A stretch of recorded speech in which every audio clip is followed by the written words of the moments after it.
Après avoir passé 10 ans dans l'enfer du jeu, il a voyagé dans le temps, conservant toutes les capacités et l'expérience de combat qu'il a acquise, déterminé à se venger. Comment va-t-il y parvenir, et à quels obstacles sera-t-il confronté? C'est ce que nous allons découvrir dans notre histoire. L'histoire commence par une scène tragique d'une fille nommée Sue attachée à une chaise électrique, son corps tremblant de la gravité du choc alors qu'elle pensait que ce n'était qu'un jeu. Et tandis que Willen crie de son nom, impuissant à l'aider, elle lui dit, faiblement, qu'elle ne peut plus endurer. La jeune fille s'excuse avec tristesse. Il se convainquait que ce n'était qu'un jeu réaliste et qu'il en sortirait bientôt. Alors, il tend la main vers elle avec empressement, criant son refus de ce qui se passe. Mais une autre personne il lui dit qu'il réalise que sa fin est arrivée. Il lui conseille sur la nécessité de survivre avant de mourir au milieu de ses cris d'agonie. Au fil du temps, il est forcé d'accepter en réalité, continuant à supplier ses compagnons de ne pas le laisser seul pendant qu'il crie en étant lié et des larmes coulent de son œil endommagé. Certain que cet endroit est devenu sa nouvelle réalité. La mémoire revient. Pour expliquer le contexte des événements, où le jeu VR inverse planait, a dominé les charts mondiaux et est devenu célèbre pour les concepts de portes dimensionnelles, de superpuissance et de guerre. Wan est entré dans le jeu sur les conseils d'un ami pour se retrouver soudainement piégé à l'intérieur où le monde du jeu s'est matérialisé pour devenir une réalité physique. Lui qui est appelé sujet de test 62 a reçu des félicitations sarcastiques pour avoir approché l'étape de l'ascension. Au sein d'un projet de recherche, faut appeler le projet d'ascension qui a consommé des milliers de personnes pour créer un seul ascendant. Le projet reposait sur l'utilisation de personnes enlevées comme sujet de test et pratiquer des expériences inhumaines sur eux, y compris l'électrocution, l'injection forcée et la modification corporelle. Les officiels donnent l'ordre de brûler le corps de la fille et de l'enfermer avec. Les survivants et les gardes répondent à l'ordre. Il est assis dans l'obscurité de sa cellule, se noyant dans la douleur, considérant ce qui s'est passé comme un crime impardonnable et se fait le serment solennel de rester en vie, pour se venger. Soudain, une alarme se déclenche, annonçant l'évasion d'un sujet de test, alertant les gardes armés. Alors, il court avec un groupe de survivants dans le couloir vers la sortie située à son extrémité, animé par l'espoir de survivre une fois qu'ils auront traversé ce couloir. Leur chemin est bloqué par un énorme ennemi aux cheveux roux qui se moque de leur arrivée à cet endroit en rampant, les menaçant que ce couloir se transformera en une tombe pour eux. Il maudit leur malchance. Alors ses compagnons décident d'affronter l'ennemi et lui demandent de surveiller leurs arrières. L'ennemi les décrit comme des imbéciles, jurant de les exterminer tous, puis bondit brutalement en écrasant les attaquants. Mais après un long combat, il est finalement capable de tuer l'ennemi. Il reprend son souffle avec difficulté au milieu des cadavres, marmonnant le mot à nouveau alors que l'écho de son nom résonne dans ses oreilles. Et bientôt, des hallucinations commencent à l'attaquer sous la forme d'ombres noires. De personnes implorant de l'aide et leurs cris déformés se chevauchent dans une scène cauchemardesque. Le texte raconte le passage d'une très longue période année après année, depuis que les héros se sont échappés du laboratoire où il apparaît attaquant des gardes armés qui lui crient de ne pas s'approcher, déclarant qu'il fait cela pour venger et ses proches. Il continue à massacrer brutalement ses ennemis, admettant qu'il les a tués encore et apparaît dans une scène plongeant son arme dans le cou de quelqu'un. Sentant que cette vengeance n'a pas de fin, les mains de l'ombre se referment sur lui. Alors, il se demande avec désespoir combien de temps il continuera à vivre ainsi et s'il doit continuer ainsi jusqu'à la mort. Et soudain, un son de notification et une fenêtre système bleu apparaissent, suscitant sa surprise.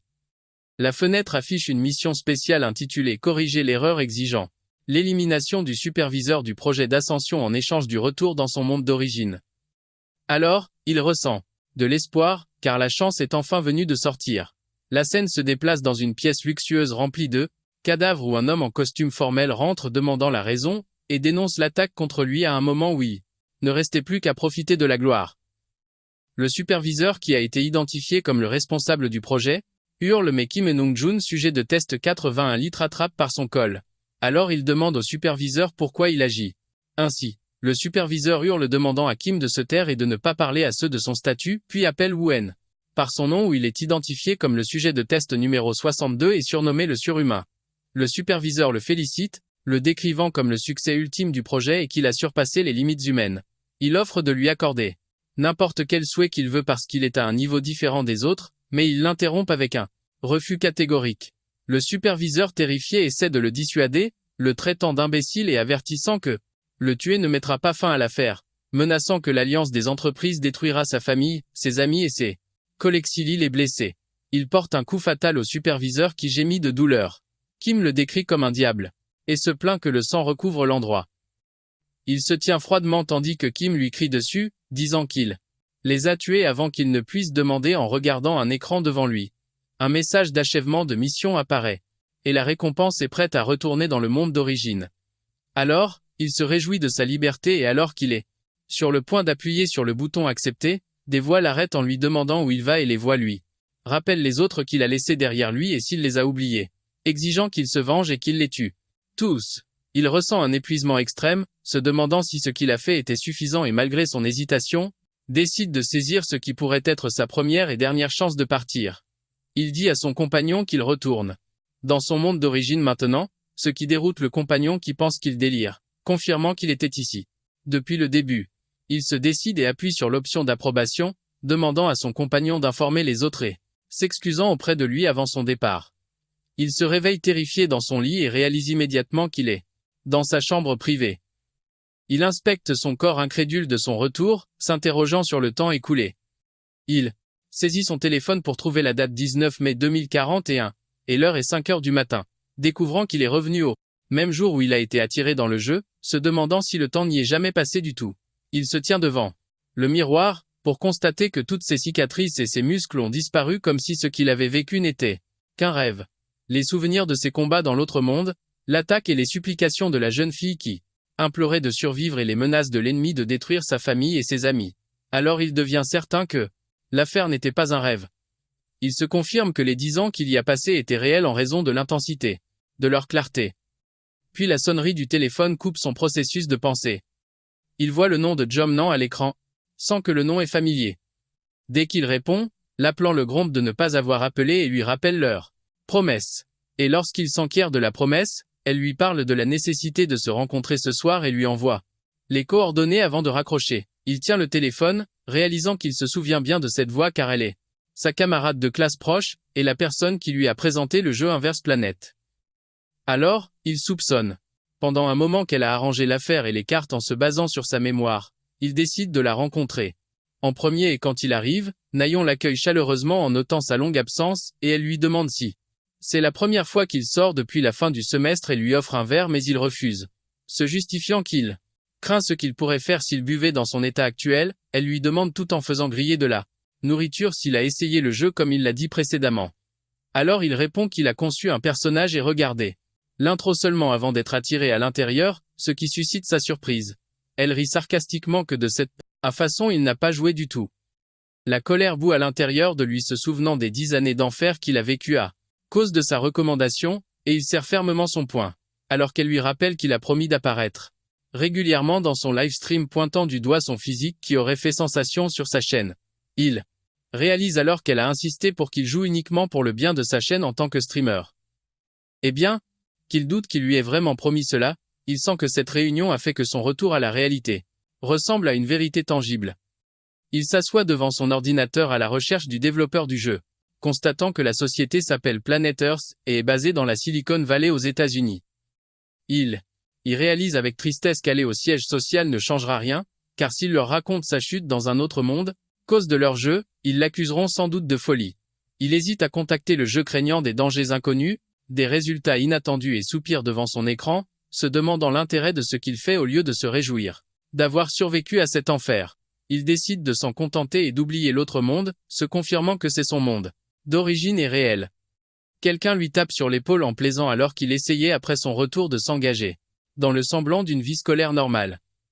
Son ami l'entraîne dans un bar, dépasser ce qu'il a traversé.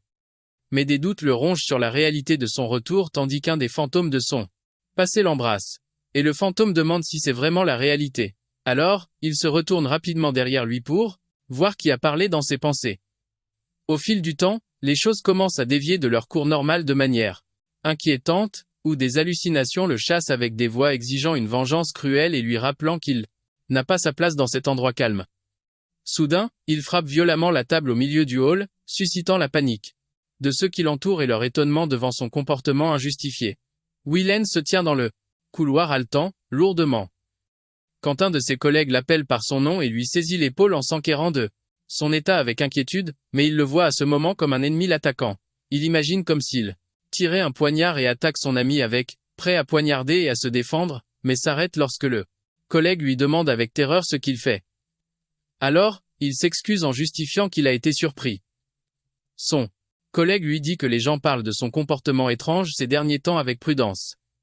Il s'assoit seul, sur un banc, tandis qu'un des fantômes de son passé, l'appelle et des ombres l'enveloppent lui demandant de ne pas oublier et de se venger alors qu'il les supplie d'arrêter et de le laisser tranquille.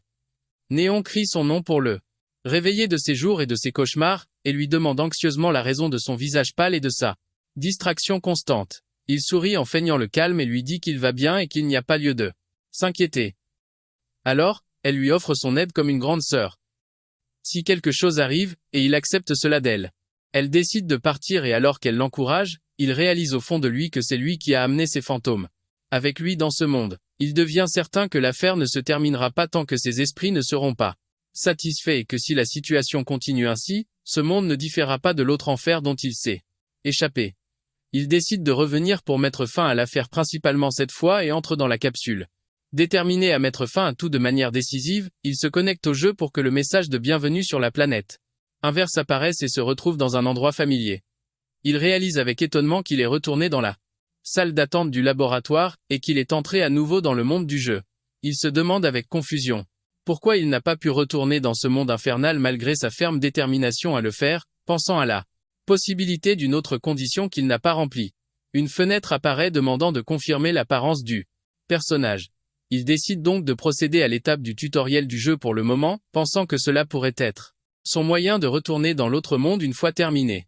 Il commence par ajuster les paramètres d'abord en changeant le ratio d'assistance au combat à 0%, expliquant qu'il se battait avec une grande efficacité dans l'autre monde sans aucune aide. Le système commence à préparer les capacités initiales lui demandant de choisir le premier élément de capacité primaire, avec une note sur la possibilité de réinitialiser les capacités à tout. Le système explique que le mécanisme de capacité dans la planète inverse est conçu pour renforcer le personnage en choisissant un élément de base puis en l'améliorant avec divers sous-éléments. Cette structure intégrée, de la base au branchet, est appelée une construction. Et en raison du nombre considérable d'éléments disponibles, il y a des gens dans les ligues professionnelles qui se consacrent à l'étude de ces constructions uniquement. Il choisit l'élément spécifique qui lui a valu le titre de surhumain auparavant parmi toutes les options. Quelqu'un s'adresse à lui, via des haut-parleurs en tant que sujet de test 48 expliquant qu'il s'est réveillé lors de la dernière expérience et qu'une semaine s'est écoulée. Il réalise que le jeu ne montre pas le processus de torture qui précède le réveil, reconnaissant que personne ne voudrait vivre cela dans un jeu. Le système annonce le début de la prochaine expérience immédiatement et lui ordonne d'entrer. Etinel apparaît devant lui. Une machine à tuer conçue pour arrêter le saccage des éveillés dans le projet Ascension et a été la cause de la mort d'innombrables sujets de test. La première mission du tutoriel commence en lui demandant de vaincre l'éthanol en utilisant sa capacité incarnée, remarquant qu'il fait face à un prototype de la machine. Un souvenir douloureux l'assaille de quelqu'un le suppliant de l'appeler frère, demandant le salut tandis que la machine le tue. Une lumière rouge clignote de l'œil de la machine puis elle commence à se précipiter vers lui. Il marmonne que la situation ici est exactement comme elle l'était la base. Il exprime son dégoût envers les chercheurs qui font toujours des actes dégoûtants. Il s'engage avec la machine en esquivant son attaque et la machine dirige des attaques consécutives vers lui, mais il les évite facilement puis porte un coup puissant. Il souligne que la version finale de cette machine est trompeuse car il peut utiliser des capacités mais il confirme que ce à quoi il fait face maintenant n'est qu'un prototype. Il détruit complètement la machine et le jeu annonce la fin de l'expérience. Le laboratoire félicite le sujet de test 48. Le décrivant comme incroyable et que son efficacité et ses capacités sont incomparables au sujet de tests normaux. Un message apparaît pour la réussite de la première mission du tutoriel. Et alors que le système est sur le point de lancer la prochaine expérience, le chaos envahit soudainement l'endroit en raison d'intrusions, déclenchant la panique des chercheurs qui se demandent comment ils ont atteint cette profondeur. Le cri d'un chercheur se fait entendre et un message est diffusé à toutes les victimes détenues injustement dans le laboratoire. La voix demande aux victimes d'utiliser toute leur puissance pour sortir immédiatement. Il reconnaît donc le propriétaire de la voix. La deuxième mission du tutoriel commence dans le but de s'échapper du laboratoire vers l'extérieur. Il décide donc de partir en premier. Il court rapidement se demandant le nombre d'explosions qu'il a entendues. Il atteint un couloir complètement détruit rempli de débris où il aperçoit quelque chose au milieu du chaos. Il écoute une voix provenant d'un appareil de communication, lui disant que le panneau du bureau de l'administration interdimensionnelle indique qu'il n'est pas un ennemi mais une victime. L'orateur déduit que son arrivée à cet endroit signifie son intention de s'échapper. Il lui offre donc son aide. L'orateur lui dit qu'il peut choisir n'importe quelle arme qu'il veut dans la pièce. Ensuite, il lui donne un appareil pour envoyer un signal une fois qu'il atteint l'extérieur afin que le bureau puisse l'extraire. Il regarde l'appareil s'enfiler les armes, se demandant si l'orateur est mort tout en apparaissant dans une scène sombre. Il réalise en tenant un pied de biche en fer que ce n'est qu'une scène cinématique nécessaire à la progression des événements du jeu. Malgré cela, le sentiment d'impureté le possède à cause de cette situation. La scène se déplace vers Cam Swale, une créatrice de contenu, de jeux professionnels soupirant de détresse, car sa fierté d'amoureuse perfectionniste est blessée en devant jouer au célèbre jeu Inverse Planet. Les abonnés dans le chat en direct se moquent de ses grommellements lui, rappelant que c'est une punition qu'ils ont décidée eux-mêmes. So confirme qu'elle est une femme qui tient toujours ses promesses à ses abonnés. Et malgré les abonnés qui l'accusent de mentir précédemment concernant la sélection du jeu, elle annonce avec un faux sourire le début de l'exécution de la punition qui consiste à subir l'expérience du. Elle crée le personnage et choisit la capacité de feu parce que ça a l'air cool sans changer l'apparence par défaut. En atteignant les paramètres d'assistance au combat, le système indique que le ratio par défaut est de 50% pour aider au mouvement et à la correction des postures. Les abonnés la mettent au défi de régler le ratio à 0% et se moquent de sa peur. Donc, un message de mission apparaît offrant une récompense de 5,00000 pour avoir terminé l'étape du tutoriel sans assistance. Elle réalise que le pourcentage de joueurs qui jouent sans assistance est de près de 0%. Bien que confiant en ses compétences, elle hésite d'abord considérant l'idée comme mauvaise com. Si elle contrôlait avec un troisième bras, elle essaie d'échapper au défi mais la valeur de la récompense financière l'attente. Elle accepte immédiatement avec de l'argent brillant dans ses yeux, déclenchant le sarcasme des abonnés face à son changement rapide de position pour de l'argent. Elle annonce avec enthousiasme qu'elle jouera sans assistance jusqu'à la fin de l'entraînement. Les abonnés expriment leur inquiétude et leurs doutes quant à sa capacité à le faire. Ils lui rappellent qu'elle a été tuée précédemment en 2 minutes par Etinel immédiatement après avoir commencé, et elle se plaint que le jeu jette le joueur dans un combat sans explication. Les abonnés admettent que durer 2 minutes est bien, mais combattre cette machine avec une seule capacité et sans assistance est presque impossible. À l'intérieur du jeu, elle pense qu'elle doit juste s'échapper après avoir obtenu une radio et une arme. Elle est surprise par le début de la recherche automatique d'une équipe pour la mission d'évasion du laboratoire qui nécessite 4 joueurs. Elle espère être portée, aidée par les membres de l'équipe pour réussir la mission, mais les abonnés se moquent d'elle.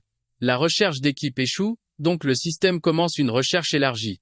Les abonnés expliquent que la correspondance se fait uniquement avec les joueurs ayant le même ratio d'assistance, ce qui signifie que ses partenaires seront des lunatiques jouant sans assistance comme elle. Elle réalise sa situation difficile et pense à annuler la mission craignant de devoir porter l'équipe. La correspondance réussit soudainement et elle rejoint une mission déjà en cours malgré ses tentatives désespérées d'annuler. Elle crie qu'elle est finie pour se retrouver soudainement à l'endroit. Elle se tient stupéfaite dans le couloir en regardant les débris de robots détruits et les étincelles qui en jaillissent, se demandant ce qui s'est passé. Un état d'étonnement la domine, elle et ses abonnés, car tout le monde refuse de croire ce qui se passe, considérant que l'affaire dépasse la plaisanterie et il se demande sérieusement si c'est réel et qu'il y a un joueur qui subit l'étape du tutoriel sans aucune assistance, doutant qu'il soit un professionnel utilisant un compte alternatif, car aucun professionnel ne peut faire ça de cette façon. Les abonnés remarquent avec étonnement qu'il a réussi à éliminer un grand nombre de machines à éthanol sans assistance et sans utiliser d'armes à feu. Elle réalise qu'elle a trouvé le parfait porteur, quelqu'un qui protégera l'équipe et l'amènera à la victoire. Elle décide donc d'aller le chercher immédiatement. Yann apparaît au milieu du couloir sombre avec du sang dégoulinant de son arme et de son corps. So elle s'approche de lui avec une extrême prudence en essayant d'attirer son attention. Il se tourne vers elle en l'attaquant soudainement, pensant qu'elle est un ennemi. Alors elle crie en suppliant de sauver sa vie. Il s'arrête au dernier moment en s'excusant pour son erreur, après avoir réalisé qu'elle n'est pas un ennemi. Alors qu'elle remarque son saignement abondant, il a l'intention de partir. Alors, elle lui demande timidement de l'accompagner puisqu'ils sont dans la même équipe. Elle court après lui en se présentant comme créatrice de contenu, streameuse et lui demande la permission d'apparaître dans son direct. Elle le rassure en lui disant que le mode privé est actif et que son visage sera caché, mais il s'arrête soudainement, ce qui l'inquiète. Soudain, des sirènes hurlent, annonçant l'évasion du sujet, donnant l'ordre de le tuer immédiatement sans chercher à le capturer vivant.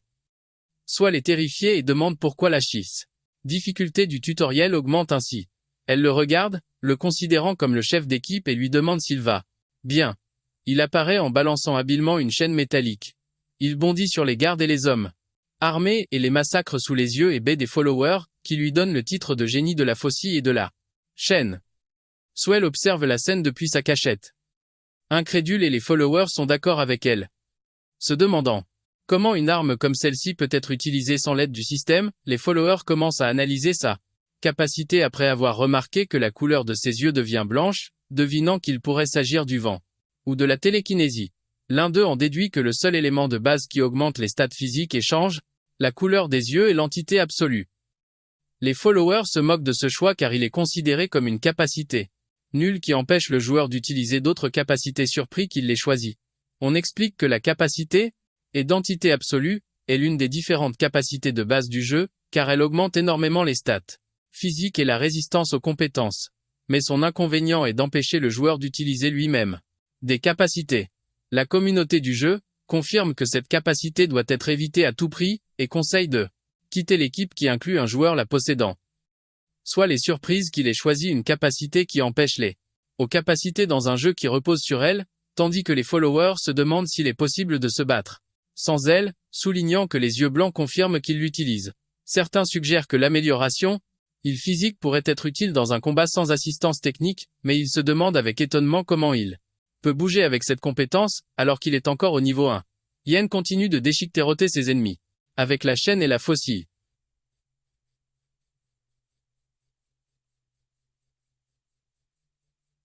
Au milieu des questions sur sa véritable identité, il se tient au-dessus des cadavres de ses ennemis, tandis que des voix résonnent dans sa tête lui disant que ce n'est pas suffisant. Les voix, il incite à être plus violent dans sa vengeance parce qu'elles ne sont pas encore satisfaites. Et pendant ce temps, un rayon laser de sniper apparaît visant sa tête. Swell hurle pour le prévenir du danger imminent, répondant en tirant avec son arme tout en maudissant la situation difficile dans laquelle elle s'est retrouvée. Ses balles atteignent la cible de sorte que l'ennemi tombe au milieu de la fumée et des étincelles. Elle s'assoit par terre pour reprendre son souffle tandis que les followers dans le livestream la couvrent de commentaires. Certains louant ses nerfs d'acier, et d'autres l'accusant de vol de kill, parce qu'elle n'intervient que pour porter le coup de grâce, après que Wen a épuisé les ennemis. Elle leur répond avec un sourire narquois et indifférent, confirmant qu'elle a fourni de l'aide à la fin et c'est ce qui importe. Wu on se souvient de certains événements de sa vie passée. Soyol l'appelle alors qu'il se tient au milieu du champ de bataille. Elle lui donne le titre de Monsieur Hardcarry, le sauveur fort, soulignant son rôle décisif dans la bataille. Alors, il se tourne calmement vers elle. Elle lui demande nerveusement s'il est en colère contre son intervention, la justifiant par son désir d'aider, même un peu. Alors initie brièvement. Il lui confirme qu'elle l'a aidé en effet, ce qui déclenche une vague d'admiration dans les commentaires pour sa gentillesse et sa voix. Et il loue sa façon élégante de gérer le voleur de kill. Soit il saisit l'occasion et lui demande avec enthousiasme de lui permettre de l'accompagner pour terminer le tutoriel.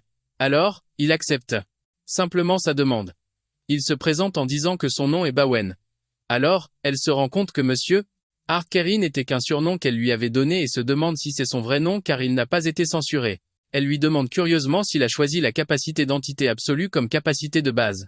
Alors, il répond par l'affirmative, ce qui frappe les followers d'étonnement, car il se divise entre ceux qui voient la nécessité de réévaluer la capacité et ceux qui insistent sur le fait qu'elle est nulle et que ce qui se passe est dû à la super compétence du joueur, pas à la capacité elle-même.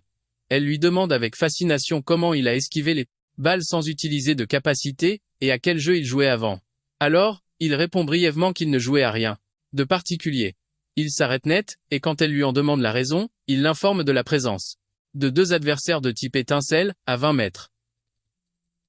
Swell est secrètement ébahi par sa capacité à évaluer la distance et le nombre d'ennemis avec une telle précision, sans aucune compétence de détection, et propose d'avancer pour en avoir le cœur net.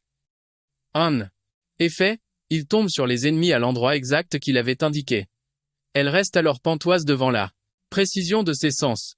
Il fonce sur les adversaires, se remémorant avec plaisir ses anciennes parties au Colisée. Tandis que Saul lui hurle de ne pas être téméraire, il se faufile en esquivant les attaques de l'énorme machine avec une agilité déconcertante.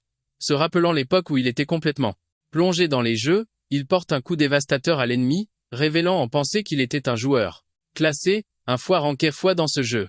Il pulvérise la machine. Aussitôt, les followers s'enflamment dans les commentaires, saluant sa capacité à terrasser Ethnaël avec une telle aisance et sans la moindre correction du système, concluant que c'est là le véritable niveau des rankers du Colisée. Swile demande alors, avec une certaine naïveté, si être un ranker au Colisée est si impressionnant. Les followers se gaussent de son ignorance, expliquant que les rankers y recevaient des offres pour passer pro et que le joueur professionnel de légende, Butler, était l'un d'entre eux. Elle pousse un cri de stupeur en entendant le nom de Butler, comprenant qu'il est la star incontestée de l'arène pro d'Inverse Planet. Les followers, curieux, se demandent s'il a déjà affronté Butler à l'époque où il était ranké et qui l'emporterait dans un face-à-face. Mais il coupe court aux interrogations, en ordonnant de continuer. Elle lui emboîte le pas sans un mot. Ils atteignent la porte de la mission finale du tutoriel, où le chef de la sécurité du laboratoire en fait son apparition en tant que boss de niveau, se moquant d'eux pour être arrivé jusque-là. Le boss, avec ses cheveux rouges et ses lunettes high-tech, les menace en leur annonçant que cet endroit sera leur tombeau. Le boss ajoute d'un ton menaçant qu'ils rejoindront bientôt leurs camarades tombés au combat.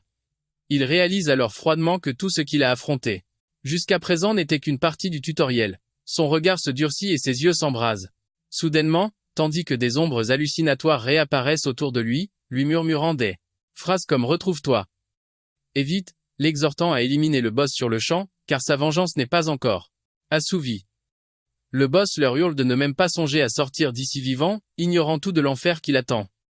Swile ouvre le feu avec sa mitrailleuse pour offrir une couverture à son partenaire, mais elle est surprise par l'apparition d'un bouclier d'énergie autour du boss qui stoppe net les balles, se demandant avec stupeur quelle est l'origine de cette barrière de particules. Dans le chat, les followers la vanne sur son ignorance, expliquant que le chef de la sécurité est un éveillé. Il est donc normal qu'il possède de telles capacités en tant que boss, et se moquant de sa tentative de régler le combat uniquement avec des balles. Malgré tout, elle lui hurle son plan, elle assurera un tir de couverture depuis sa position. Pendant ce temps, les followers commandent sarcastiquement la rapidité de sa dépendance totale à son égard pour sauver la situation. One esquive habilement l'attaque de l'énorme boss, tandis que ce dernier se moque, en considérant ce qui se passe comme un simple jeu. Le boss attaque violemment et des étincelles rouges volent annonçant son désir de déchirer son adversaire pour satisfaire un peu les fantômes de son passé. Mais le bouclier bloque à nouveau l'attaque déclenchant le rire des followers qui se demandent pourquoi la barrière de particules s'est activée alors qu'il n'a pas tiré. Devinant l'existence d'une erreur technique, le boss décrit Win comme un petit rat et sa peau se transforme en métal sombre. Alors, les followers reconnaissent immédiatement sa compétence spéciale d'homme de fer. Le boss frappe le sol avec son poing, jurant de le déchirer. Alors, la surface se fissure alors qu'il se précipite vers lui, faisant deviner aux followers que son poids est devenu une tonne au moins, et qu'un seul coup de lui signifie une mort certaine. Le boss demande avec colère combien de temps il va continuer à esquiver. Les followers regardent avec étonnement sa capacité à esquiver chaque coup fatal.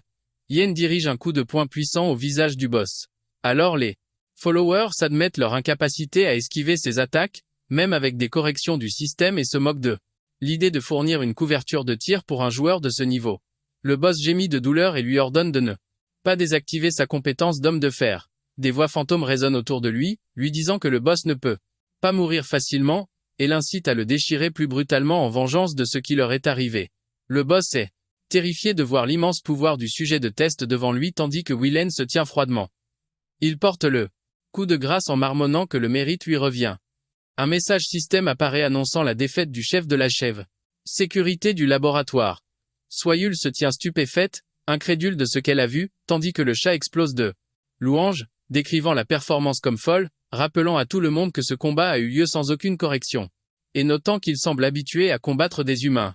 Elle annonce joyeusement la défaite du boss d'entraînement, et demande si la sortie est l'étape restante, tandis que Wen s'assoit sur le cadavre du boss et des Commentaires affluent confirmant qu'elle a été portée sur ses épaules pour gagner et se demandant pourquoi un joueur avec cette compétence existe à cette époque. Le corps du boss disparaît et il confirme à Swal qu'ils peuvent partir. Maintenant, les deux sortent du bâtiment pour que le jeu annonce l'achèvement de la mission d'évasion du laboratoire et l'obtention d'un point de compétence pour la montée de niveau. Et elle lui demande s'il terminera la mission principale aujourd'hui. Il s'excuse en expliquant qu'il s'arrêtera ici pour aujourd'hui. Alors, elle lui demande d'attendre un peu car elle a quelque chose pour lui. Elle annonce à ses followers l'achèvement de l'entraînement. Sans correction. Alors, les followers la décrivent comme sans vergogne pour s'attribuer le mérite alors qu'elle termine le stream en leur disant au revoir, elle le remercie d'avoir attendu. Alors, il lui demande ce qu'elle veut. Elle lui demande hésitamment de rejoindre régulièrement ses émissions. Il s'enquiert de la nature de son émission. Alors, elle explique qu'elle joue l'émission principale d'Inverse Planet, et qu'elle s'engage parfois dans des matchs joueurs contre joueurs. Elle lui propose avec empressement d'adapter son programme d'émission en fonction de son emploi du temps en plus de payer une somme d'argent énorme en échange de son apparition. Il s'excuse pour l'offre. Alors, elle réalise d'après ses expressions faciales qu'elle ne pourra pas le convaincre et accepte son refus. Elle lui demande si elle peut l'ajouter comme amie. Alors, il accepte cela. Ensuite, elle lui fait ses adieux en exprimant son plaisir de jouer avec lui, et lui souhaite de passer un bon moment, avant que le corps de son personnage ne disparaisse. Un message apparaît pour Kanswal qui para et la fin du programme de tutoriel. Il est seul, le visage couvert de sang, se demandant avec confusion et anxiété pourquoi il n'est pas retourné de l'autre côté après avoir terminé l'entraînement. Alors qu'il ne réalisait pas ce qui se passait, la communauté du jeu diffusait des théories selon lesquelles terminer le didacticiel sans correction et sans arme à feu était le résultat de l'utilisation de programmes de piratage. Et pendant ce temps, un spectateur anonyme, portant le numéro 62, envoie un don énorme avec un message mystérieux, demandant ce que l'on ressent. En revenant dans le monde réel pointant vers l'avenir que ce gameplay apportera. Au petit matin, dans la branche coréenne de Planet Earth Company, qui développe le jeu Inverse Planet, les employés sont confrontés à une situation sans précédent causée par un seul utilisateur. Les employés regardent un replay de ce qui s'est passé avec étonnement, n'en croyant pas leurs yeux. Les employés discutent de la façon dont le joueur a réussi à démolir le capitaine de la garde sans aucune correction ni arme, notant que la communauté en ligne est complètement convaincue qu'il est un hacker et terrorise les forums de l'entreprise en exigeant une explication. L'un d'eux se demande sérieusement s'ils sont sûrs qu'il n'y a pas de piratage, alors les autres le confirment. L'employé et responsable confirme qu'il a tout vérifié à partir de la création du personnage et n'a trouvé aucun enregistrement de modification par des programmes externes. Il souligne qu'il a vu de nombreux pirates traverser les murs ou disparaître, mais il n'a jamais vu de mouvement comme ceci auparavant. Les employés ont conclu que ce niveau de contrôle ne peut pas être imité, même en utilisant des programmes de piratage et que si ce n'est pas un piratage, le joueur est complètement faux. Malgré cela, ils reconnaissent l'existence d'une très faible probabilité qu'il s'agisse d'un piratage non détecté pour le moment. L'équipe décide finalement qu'elle doit mener une vérification appropriée de l'affaire. La scène se déplace vers Willen et son ami Néon où elle lui dit que la communauté Internet est en état de rage à cause de lui, et que la situation est devenue très chaotique. Elle lui parle de l'apparition du défi sans correction, parmi les utilisateurs où tout le monde échoue et ne peut même pas activer ses pouvoirs, renforçant le récit disant qu'il est un hacker. Néon admet qu'elle a été choquée en voyant la vidéo et qu'elle l'a reconnu immédiatement, malgré le mode de protection de la vie privée. Lui explique qu'elle a déjà vu ses combats. Mais elle ne s'attendait pas à ce qu'il soit aussi doué, confirmant que quiconque ne le connaît pas pensera certainement qu'il est un hacker, déduisant que c'était la raison pour laquelle il a reçu ce message. Elle s'enquiert du message. Alors, il lui dit qu'il a reçu un message de la branche coréenne de Planet Earth. Néon explique que l'entreprise veut vérifier s'il utilise des programmes de piratage ou non. Il lui montre le message qui lui est parvenu via le live stream de la streameuse Kanswal qui demande à communiquer avec lui. Elle souligne que l'intervention de l'entreprise de jeu elle-même, pour vérifier un piratage, attira une foule énorme et lui demande s'il acceptera. Il réfléchit à la question, considérant cela comme sa seule chance de communiquer avec les développeurs et peut être d'obtenir un indice sur l'autre monde si une personne de haut rang apparaît. Il dit à son ami qu'il a décidé de le faire malgré son hésitation précédente. Alors elle loue sa décision. Elle lui conseille de blanchir son cil à l'intention de continuer à jouer afin que tout le monde ne l'appelle pas un hacker, mais il montre un manque d'intérêt, notant que personne ne le reconnaîtra car son visage n'est pas apparu. Neon soutient que son style de combat est si unique qu'il sera connu, même s'il change de nom et qu'il n'y a personne, même parmi les professionnels qui se bat avec des compétences étranges comme lui. Elle lui explique que les professionnels voient leur identité révélée ces jours-ci grâce à leurs habitudes de combat, citant des discussions de forum, qui analysent précisément les mouvements des joueurs. Elle exprime son soulagement face à son accord car sinon, la streameuse aurait été exposée à beaucoup de haine. Il s'interroge sur la raison de son intérêt pour cela, puisque cette streameuse n'a rien à voir avec lui. Alors elle le traite de fou, expliquant que les foules en colère à cause du problème de piratage ne se soucient pas de ça. Elle ajoute qu'ils le blâmeront d'abord mais bientôt ils dirigeront leurs flèches vers la streameuse.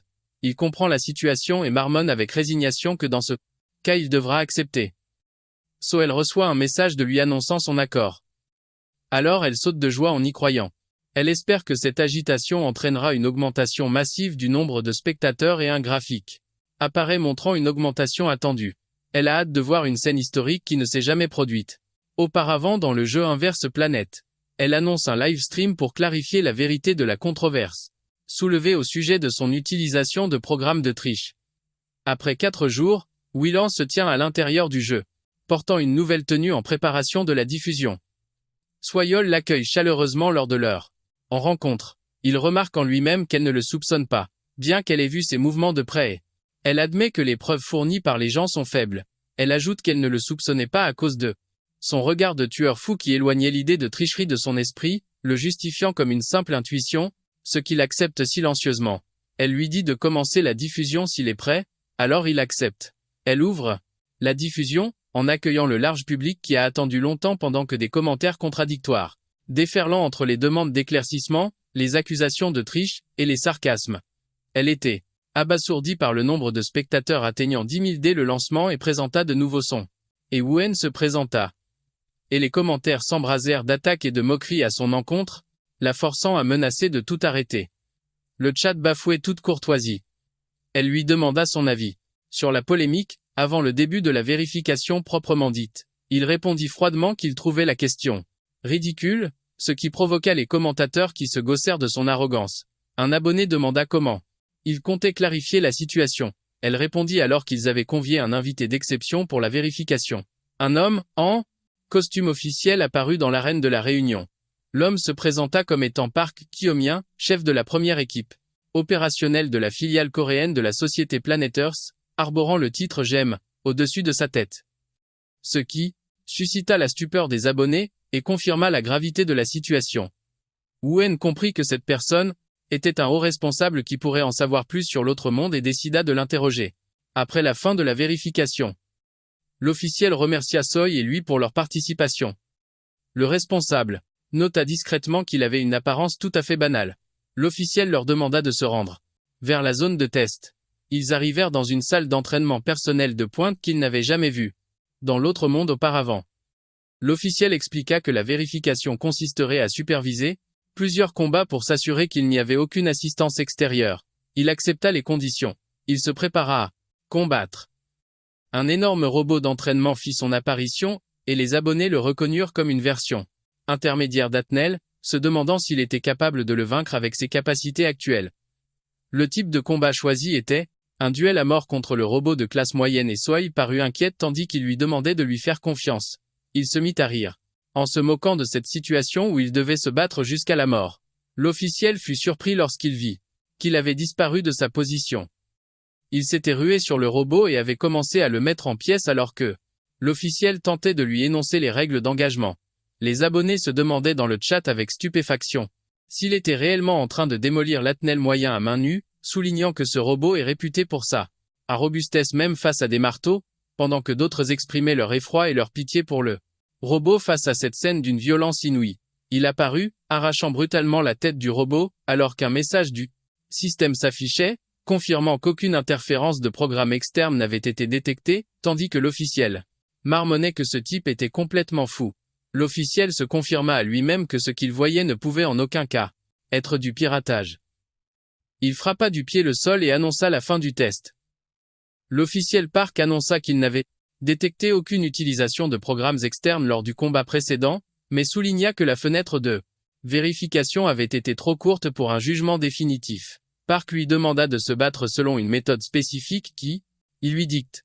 Alors, il accepte immédiatement tandis que les followers réalisent que cette procédure vise à s'assurer s'il utilise un piratage pour le combat automatique. Il est expliqué que les programmes de combat automatique contrôlent le personnage via un logiciel et ne peuvent pas se battre dans le style précis que l'utilisateur souhaite.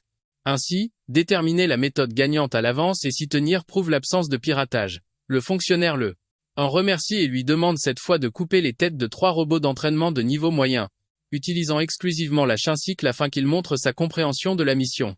Le fonctionnaire se demandant secret ce qui se passe pour l'amour du ciel, croyant que cette condition devrait être extrêmement défavorable pour le joueur, mais il remarque avec étonnement qu'il ne montre aucun sentiment qu'il va perdre du tout. La bataille se lance à la vitesse de l'éclair. Il utilise la faux avec une grande compétence. Il se tient au milieu des débris après avoir accompli la mission avec précision. Soyol applaudit avec enthousiasme, confirmant on n'imaginait pas les choses auparavant et souligne aux followers comment la Shincycle bougeait comme si c'était un être vivant. Tandis que les followers s'émerveillent de ce qu'ils viennent de regarder, certains commentent que la faux ressemble à une arme brisée et surpuissante tandis que d'autres répondent que la personne est la brisée, pas l'arme. D'autant plus que la Shincycle est généralement utilisée pour des coups de couteau rapprochés uniquement. Le fonctionnaire est stupéfait par ce qu'il voit tout en admettant que ce niveau de contrôle ne peut pas être imité même avec des piratages et que s'il n'est pas un hacker, alors il est complètement faux. Le désir de connaissance du fonctionnaire s'intensifie en tant que gestionnaire de jeu et il se demande si Win est vraiment capable de vaincre un robot d'entraînement avancé ne possédant qu'un seul élément de base. Le fonctionnaire décide de mener un test final par gourmandise cognitive. Un nouveau robot énorme et terrifiant apparaît dans l'arène. Les followers sont choqués de voir ça, considérant que l'officiel a dépassé les bornes et veut un bain de sang, notant que s'il gagne, il sera officiellement reconnu comme un humain avec un niveau de hacker par le Conseil national. Le nouveau robot est présenté comme un robot d'entraînement avancé. Version récente est-elle? Il échange au regard avec le robot avancé. Un sourire effrayant apparaît sur le visage du robot Estelle, ce qui provoque sa colère.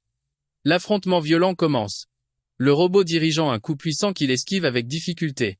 La bataille continue intensément, et il montre des compétences d'esquive incroyables.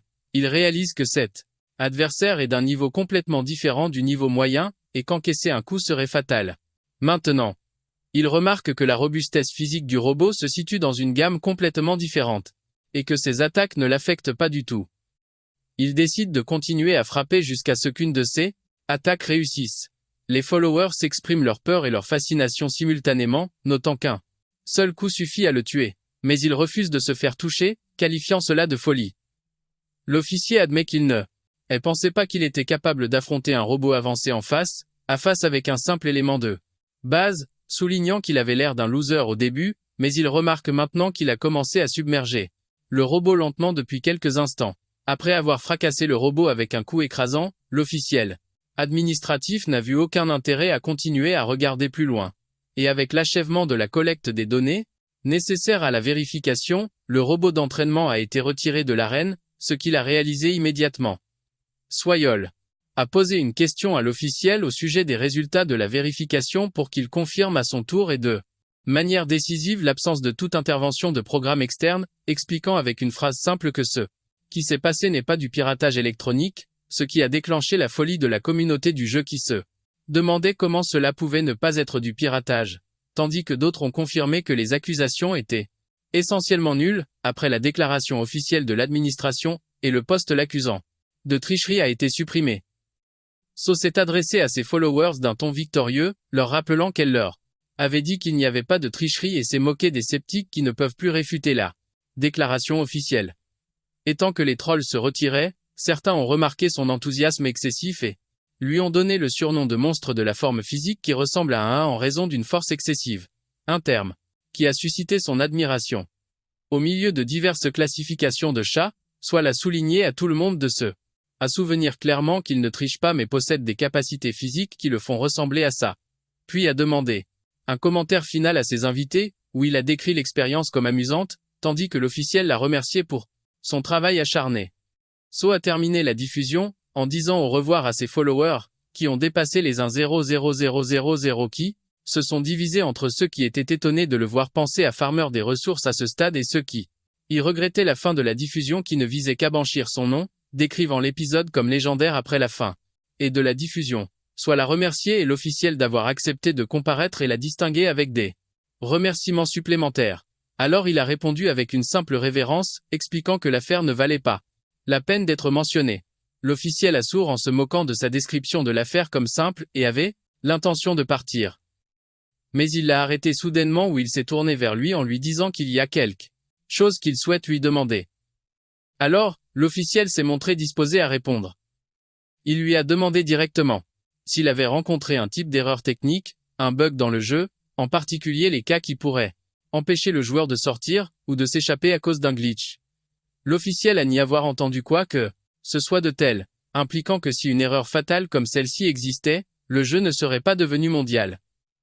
Ce qu'il a admis en comprenant sa réponse, l'officiel a décidé de partir enfin cette fois. Alors, Soul a poussé un soupir de soulagement exprimant son soulagement à la fin de cette situation tendue.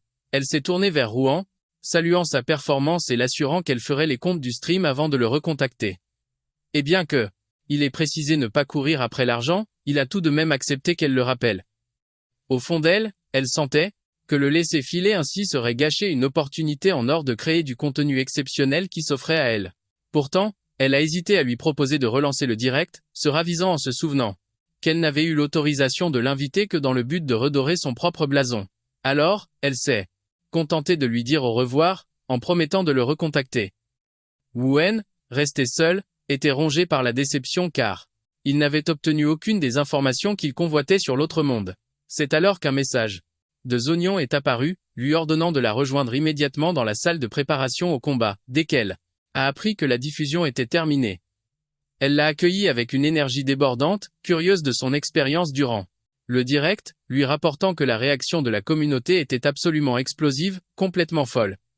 Il a affiché son dégoût pour cette expérience, expliquant que le style consistant à suivre le chat tout en jouant n'était vraiment pas pour lui, ce qui a quelque peu déconcerté Néon.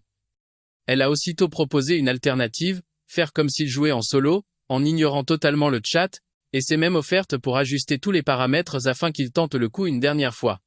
Mais il a balayé sa proposition, arguant de son absence totale d'envie de streamer à la base. Loin de se décourager, Néon a insisté pour qu'il essaye le mode joueur contre joueur, le fameux PVP.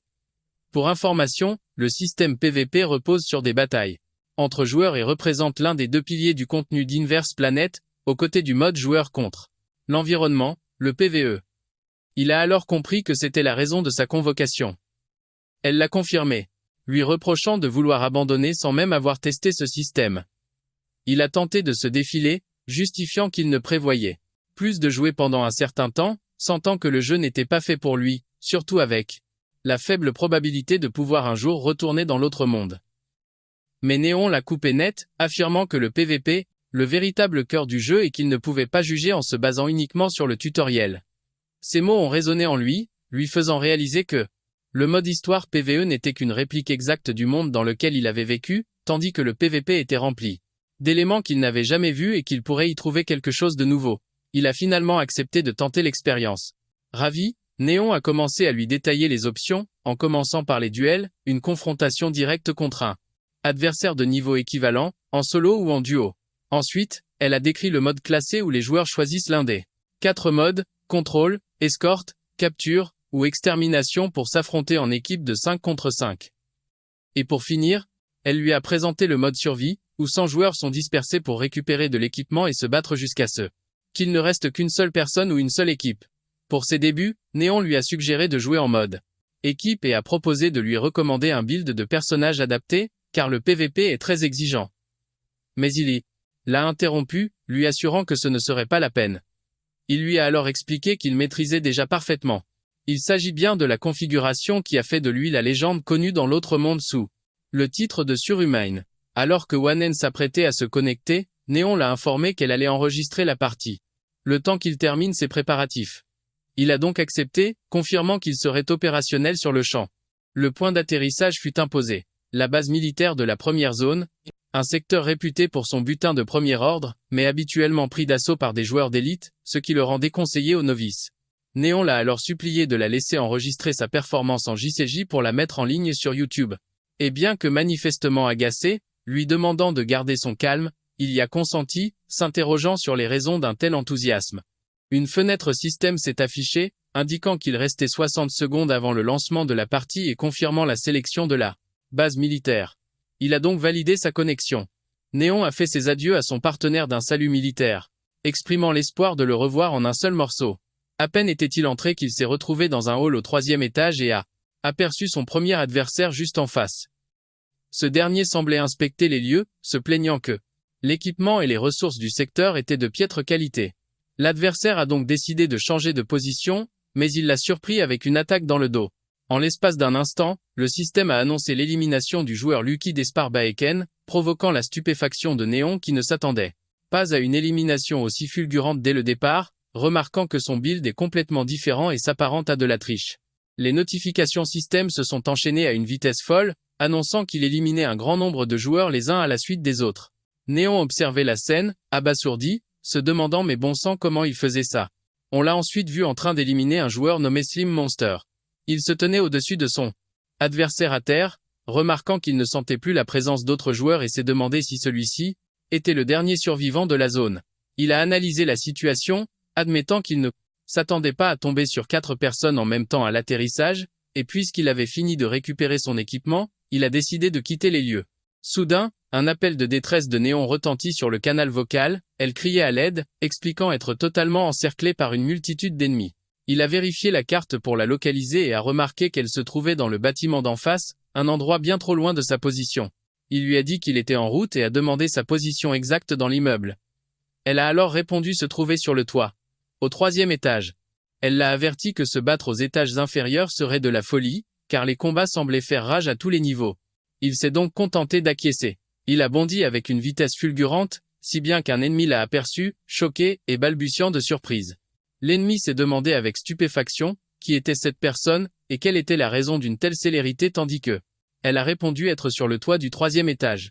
Elle a averti que se battre aux étages inférieurs serait de la folie, car les affrontements semblaient faire rage à chaque niveau. Il s'est donc contenté d'acquiescer.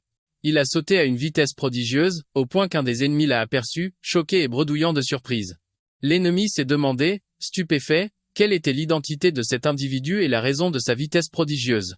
L'autre personne a demandé à son collègue de préparer ses capacités, car il essaierait de le retarder d'une manière ou d'une autre. Il s'est précipité avec son arme, en engageant le combat avec les ennemis.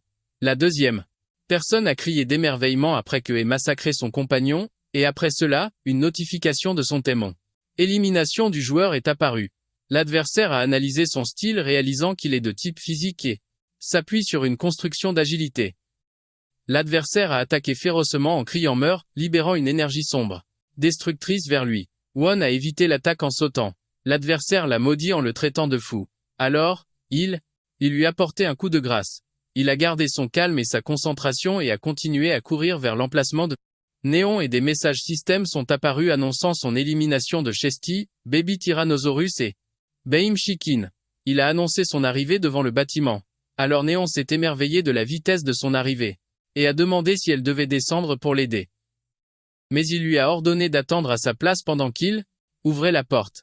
Il se tient derrière la porte, comptant le nombre de pas qui s'approchent de lui, devinant qu'ils appartiennent à 4 ou peut être 5 personnes. Et dès que la porte s'est ouverte, il est apparu avec un visage froid pour que l'ennemi tapis tente de l'attaquer immédiatement à l'aide d'un poignard. L'ennemi s'est précipité en criant avec une intention meurtrière, mais il a contré l'attaque avec une compétence supérieure en saisissant le poignet de son adversaire, ce qui a provoqué le choc de l'attaquant qui n'a pas compris la vitesse de réaction. 1. De message du système est apparu, annonçant l'élimination du joueur hasard par Baekuyen qui se tenait au-dessus de son adversaire vaincu, réalisant qu'il devait augmenter un peu sa vitesse pour en finir. Des notifications système ont suivi à une vitesse folle, annonçant son élimination d'une série de joueurs avec des surnoms étranges comme soit filiale, envers tes parents, repas de crevettes et soins d'ampères. Ce qui a fait que son collègue s'est demandé avec étonnement et choc comment cela s'était produit avec une vitesse aussi répétitive. Néon s'est rendu compte qu'il les écrasait. Tous complètement seuls et soudain, il est apparu à côté d'elle sans faire de bruit. Elle était donc terrifiée au point de crier et a dirigé une attaque vers lui qu'il a réussi à esquiver, le grondant de lui avoir fait peur de cette manière soudaine. Elle lui a avoué qu'elle n'avait pas remarqué sa présence, jusqu'à ce qu'il soit juste à côté d'elle, soulignant qu'à ce rythme, il pourrait récolter 14 éliminations à lui seul, alors qu'il se demandait si sa venue était nécessaire en premier lieu. Il lui a demandé si elle avait déjà nettoyé le bâtiment des ennemis, puis, s'est-enquis avec surprise de la tronçonneuse qu'elle portait. Elle a donc expliqué avec un sourire innocent que c'était la seule arme qu'elle avait trouvée à proximité. Elle a annoncé avec enthousiasme qu'elle ne perdrait pas cette partie et a juré qu'elle porterait l'équipe pour le reste du match, ce qu'elle a rencontré avec sarcasme et scepticisme. Le match s'est terminé pour annoncer le résultat de l'équipe remportant la première place sur 50 équipes où a réalisé 25 éliminations, tandis que Naon s'est contenté de cette élimination et 15 passes décisives. Il restait incrédule qu'il faisait réaliser 10 victoires consécutives et exprimait son extrême épuisement et son désir d'arrêter pour la journée. Alors, il a acquis à son opinion. Elle s'est dit qu'elle pensait qu'il était un étudiant normal, mais il s'est avéré qu'il était une arme humaine ambulante, et a décidé de l'entraîner dans le monde du streaming en direct quoi qu'il en coûte. Elle lui a demandé instamment d'attendre juste 2 jours avant de commencer sa mission principale, lui promettant de présenter une proposition de stream appropriée d'ici là. Et malgré sa tentative de clarifier son manque d'intérêt et qu'il n'avait pas prévu la mission principale à l'origine, elle l'a interrompu en insistant pour qu'il l'écoute plus tard et est parti rapidement. Il est resté seul à penser que l'expérience de combat du joueur ne lui avait pas donné les indices qu'il recherchait concernant l'autre monde. Plus tard, Swal était allongé dans sa chambre à parcourir le forum de la communauté du jeu qui s'enflammait en parlant du seigneur du piratage et de la nécessité qu'il devienne professionnel et d'autres commentaires faisant l'éloge du stream. Elle a regardé le nombre de vues qui dépassait un 0,0000 se demandant si elle reverrait un nombre comme celui-ci dans sa carrière. Elle souhaitait pouvoir continuer à streamer avec lui et s'en voulait de ne pas à l'avoir retenu davantage. Elle s'est souvenue de son refus catégorique de se soucier du streaming et a essayé de se convaincre que son refus n'était pas si tranché. Mais elle a admis à la fin qu'il avait été très ferme dès le début. Elle a décidé de vérifier les retours financiers du stream pour être choquée de voir le montant important qui avait été collecté. Le lendemain, Nayon a convoqué son collègue dans un café où il s'est interrogé sur la raison de la convocation soudaine pour qu'elle lui montre l'écran de son ordinateur portable, affichant un projet intitulé « Projet de streamer Baekuya et Zongon ». Elle lui a expliqué avec enthousiasme qu'il s'agissait d'une présentation qu'elle avait préparée toute la nuit pour le convaincre. Mais il a commenté avec sarcasme le piètre design se demandant si c'était la qualité du travail qui avait pris toute une nuit. Elle lui a rappelé sa condition précédente selon laquelle il n'avait aucune objection, tant qu'il ne ferait que jouer sans interagir avec les spectateurs et elle lui a demandé à son tour si la question deviendrait acceptable s'il n'avait pas à prêter attention au chat et qu'il jouait simplement. Alors il a nié son accord explicite expliquant qu'il n'avait pas dit que c'était bien mais qu'il ne faisait que discuter de l'hypothèse. Elle a proposé une idée alternative qui consiste à utiliser le format d'observation de la réalité. Elle lui a expliqué que ce format ressemble aux émissions de télé-réalité où le personnel s'assoit dans le studio pour regarder des images enregistrées d'autres personnes et les commenter. Elle a conclu sa présentation en suggérant qu'il se charge de jouer au jeu, tandis qu'elle se charge de l'interaction et des commentaires entièrement. Elle a poursuivi ses tentatives pour le convaincre du projet de stream, suggérant d'embaucher un commentateur professionnel, s'il sentait que leur présence seule ne suffisait pas. Et lui a même offert un accord tentant de partager les revenus à 60 pour lui contre 40 pour elle, se demandant si cette offre était assez bonne. Mais il s'en est tenu à son refus catégorique montrant son manque d'intérêt pour la question. Elle s'est rendue compte que son collègue ne comprend pas la valeur des revenus de streaming. Alors, elle lui a demandé s'il avait vérifié le règlement financier que la streameuse soit lui avait envoyé ce jour-là pour qu'il se souvienne qu'il avait reçu un courriel le matin, mais ne l'avait pas vérifié en raison de sa sortie précipitée. Il a ouvert son téléphone pour examiner le message reçu de Kang Swal qui contenait le premier montant de règlement de 6 millions avec une note jointe, concernant un message de don intéressant, qui était également joint. Nayon était stupéfaite par l'ampleur du montant, dénonçant comment il pouvait refuser le streaming malgré l'obtention de 6 millions, tandis que son attention se portait entièrement sur le message joint. Il a lu les messages de dons consécutifs d'une personne se faisant appeler spectateur anonyme, 62 qui a accueilli et lui a posé des questions sur son sentiment de retour à la réalité, lui disant qu'une nouvelle mission spéciale avait été préparée pour lui, qu'il regarderait son stream à partir de maintenant. S'est immédiatement rendu compte que cette personne sait qu'il est revenu de l'autre côté et que l'utilisation du nombre 62 dans le nom d'utilisateur est une référence explicite à lui en tant que sujet de test 62. L'anxiété et les questions l'ont dominé concernant l'identité de la personne qui connaît son secret et son retour. Il a donc demandé sérieusement à Néon si elle pouvait découvrir les informations du donateur, mais elle lui a expliqué l'impossibilité de cela en raison des lois sur la protection de la vie privée. Elle a ajouté qu'il ne peut pas non plus envoyer de messages directement au donateur, et que la seule façon d'interagir avec lui est pendant le live stream. Et à ce moment-là, il s'est décidé et a décidé d'accepter de le faire. Il a annoncé sa détermination à streamer, ce qui a suscité son enthousiasme alors qu'elle lui demandait une confirmation et de ne pas reculer plus tard. Une annonce officielle a été faite au public du jeu, indiquant que le seigneur du piratage apparaîtra dans un stream personnel, intitulé Tourisme de piratage avec la participation du commentateur Chasséhomme Sheol et Jom Nayon. Et le vendredi soir doré, tout le monde s'est préparé à passer un bon moment, alors que des joueurs enthousiastes se sont rassemblés devant leurs écrans avec un seul cœur. La communauté du jeu s'est enflammée d'anticipation et de questions sur le commentateur et son identité, tandis que le compte à rebours pour les 5 dernières minutes avant le début du stream commençait. Et dans le studio de diffusion à l'intérieur du monde de la planète inverse, la tension régnait dans l'atmosphère avant le lancement. Nayan a exprimé son extrême tension tandis que le commentateur Chasséhomme Sheol a essayé de la calmer en confirmant que leurs préparatifs étaient complets. Cha, un commentateur expert dans le jeu, a admis qu'il était très nerveux lorsqu'il a reçu pour la première fois l'offre de participation et il a montré sa surprise de sa capacité à réserver au lien pour le stream. Alors, elle a ri nerveusement, se souvenant de la façon dont il a accepté immédiatement une fois qu'elle l'a demandé sans qu'il connaisse la véritable raison de son accord. Vite fait. Le direct est lancé, l'émission démarre et Néant ouvre le bal en saluant le public, puis Chat se présente à son tour. Le chat s'enflamme, bombardant de questions sur où est passé Wanen, réclamant sa présence. Du coup, elle calme le jeu en leur disant que ce n'est pas encore l'heure d'être déçu.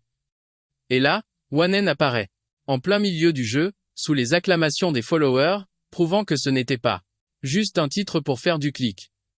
Néant explique alors que cette tournée de piratage se déroulera sous la forme d'un commentaire en direct, où ils analyseront et donneront leurs avis en matant son gameplay, pour lequel le mode de confidentialité a été enclenché. Elle demande au public s'il est chaud pour que ça commence, après avoir bien fait monter la sauce sur son style de jeu. Elle lui envoie le top départ, et il reçoit aussitôt un message instantané sur son terminal sans fil, venant du bureau de gestion de l'autre monde, lui ordonnant de sauver les survivants et de se tirer de la forêt. Les détails de la quête principale s'affichent, il doit se faufiler entre les gardes pour trouver le sujet de test en fuite et rallier le bureau hors de la forêt, ce qu'il commente en disant que c'est exactement comme la dernière fois. Il se souvient que dans l'autre monde, il n'avait fait que fuir, mais cette fois, il décide de changer la donne. Il pousse un hurlement puissant pour attirer tous les ennemis sur lui. Les ennemis captent le son de son cri, et leur chef, en l'apercevant, hurle aussitôt d'ordonner une attaque coordonnée sur lui depuis 3 directions distinctes. Il plonge dans la mêlée, maniant son arme avec une dextérité folle pour esquiver leurs assauts. Répétés. D'un ton glacial, il leur lance qu'ils vont tous y passer, tandis qu'il fait tournoyer son arme, semant une destruction massive. Les gardes déchaînent un déluge de balles sur lui, mais il parvient à tout bloquer et à esquiver avec des mouvements vifs et précis de son arme. Des hurlements de douleur s'échappent d'un des ennemis touchés. Un des gardes le traite d'imbécile pour être venu se jeter droit dans la gueule du loup, pendant qu'un autre bugle l'ordre de l'abattre. Il se sert de son arme reliée par une chaîne pour agripper les ennemis et les ramener à lui. Il bondit dans les airs, utilisant son arme pour piéger ses adversaires, provoquant une collision brutale entre eux au milieu de leur plainte. Il poursuit son assaut sauvage, projetant ses ennemis violemment au sol, avant de leur retomber dessus, les achevant définitivement. Pendant ce temps, un des survivants, terrorisé, hurlant le traitant de foutu insecte et en balançant sa position. Dans le studio, Néant est visiblement sous le choc de ce qu'elle voit, tandis que le commentateur, Chat, fait remarquer que ce style de jeu n'a absolument rien à voir avec celui de la planète inverse qu'il connaît, soulignant que c'est la toute première fois de sa carrière qu'il assiste à un style de jeu pareil. Il ajoute que regrouper les ennemis comme ça, sans la moindre réflexion stratégique, est pour le moins bizarre, tandis que les followers commentent dans le chat, non sans sarcasme, que l'existence même du dieu du piratage est en soi une stratégie, et qu'avoir la flemme de chercher les ennemis, rend logique le fait de les faire venir à soi. Un don est apparu d'un spectateur se demandant si la compétence d'existence absolue est exagérément puissante, car elle n'a pas de temps de recharge. Néon a posé la question au commentateur expert qui la nie catégoriquement. Cha a expliqué que la plupart des compétences ont des temps de recharge, et par conséquent la construction de Win qui repose sur des éléments de base sans temps de recharge, peut sembler très forte. Le commentateur a continué à expliquer que l'existence absolue n'amplifie que les capacités physiques et n'améliore pas l'intelligence de combat ou l'efficacité des armes, rappelant à tous qu'il joue sans aucune correction du système. Et il a conclu son analyse que la performance impressionnante est due au fait qu'il est celui qui utilise la capacité et que, s'il possédait ces statistiques physiques dans la réalité, il se battrait de la même manière. La scène est revenue au jeu où les gardes ont crié sur la nécessité d'encercler la cible. Soudain, Kim Chaol, un chef d'équipe au bureau de gestion de l'autre monde, est apparu demandant à tout le monde de déposer leurs armes et de se rendre pacifiquement. Le bureau a été présenté comme un département gouvernemental responsable de la suppression des entités envahissantes, traversant les portes dimensionnelles. Et le texte a expliqué qu'il travaille principalement à détenir et à supprimer les entités dangereuses à l'intérieur du monde inversé où les dimensions se chevauchent. Wan a immédiatement reconnu Kim Cheol, surpris de le voir en tant que chef d'équipe à cet endroit et, remarquant ses vêtements, Kim a réalisé qu'il était une victime s'échappant du laboratoire. Alors, il s'est excusé pour la grossièreté et a ordonné à ses hommes de se retirer, ce que Wo a accepté calmement. Le chef a remarqué l'appareil, sans fil dans sa main. Alors, ce dernier lui a dit qu'il l'avait obtenu d'un agent à l'intérieur du laboratoire. Kim a conclu que l'agent était mort et un note pour lui-même que le chef possède toujours le même bon cœur qu'il avait dans l'autre monde. Kim lui a demandé de rester au bureau de gestion jusqu'à ce que son identité soit confirmée pour éviter les cas d'usurpation d'identité par les affiliés du laboratoire. Alors, il a accepté et le chef l'a remercié en promettant de le guider. Le jeu a annoncé l'achèvement de la mission principale en rejoignant le bureau de gestion, et il a obtenu un nouveau niveau et un point de force, et le bâtiment du siège du bureau est apparu. Il s'est assis dans une pièce ressemblant à une salle de consultation à l'intérieur du siège, incrédule qui est fini ici. Il se souvenait de ses souvenirs après s'être échappé du labo dans l'autre monde où il acceptait des requêtes de société pour récolter des fonds pour se venger, y compris des assassinats et des kidnappings. Mais il a souligné que l'essentiel de son travail consistait en des opérations de suppression à l'intérieur du monde inversé. Il se souvenait de ses souvenirs de l'autre monde où les entreprises balayaient le monde inversé imprudemment en recherche de butin. Et quand elles ont trouvé ce butin inutile, elles lui ont refilé la mission de nettoyage, ce qui a inévitablement conduit à son implication avec le bureau de gestion de l'autre monde. Il a expliqué que sa relation avec le bureau était compliquée, car ils coopéraient parfois dans des opérations de suppression, mais à bien d'autres moments, ils s'affrontaient et pointaient leurs armes l'un sur l'autre avant qu'une voix ne le salue par son nom, coupant le fil de ses pensées.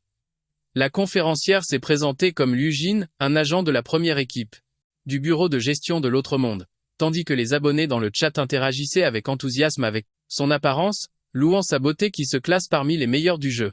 Elle a accueilli avec des phrases polies, notant qu'il a traversé beaucoup d'épreuves pour arriver ici, ce à quoi il a répondu en la reconnaissant. Immédiatement, elle lui a offert 2 choix pour son avenir.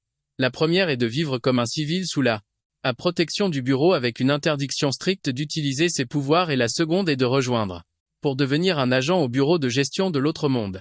Et elle lui a expliqué que s'il choisit la deuxième option, il ne travaillera pas immédiatement comme un agent pleinement autorisé, mais suivra une formation appropriée et ne sera déployé sur le terrain que lorsqu'ils jugeront qu'il est prêt pour cela. Il a pensé à l'étrange ironie, où il tuait des agents du bureau dans l'autre monde, et maintenant il est devenu un collègue potentiel pour eux. Elle lui a demandé sa décision finale. Alors, il a commencé à répondre mais la diffusion s'est coupée soudainement, déclenchant le ressentiment des abonnés qui ont exigé de ne pas s'arrêter ici. Au fond de lui, il réalisa que choisir une vie civile signifierait retourner, travailler comme mercenaire, pour des entreprises comme c'était le cas là-bas, un chemin qu'il ne souhaite pas répéter.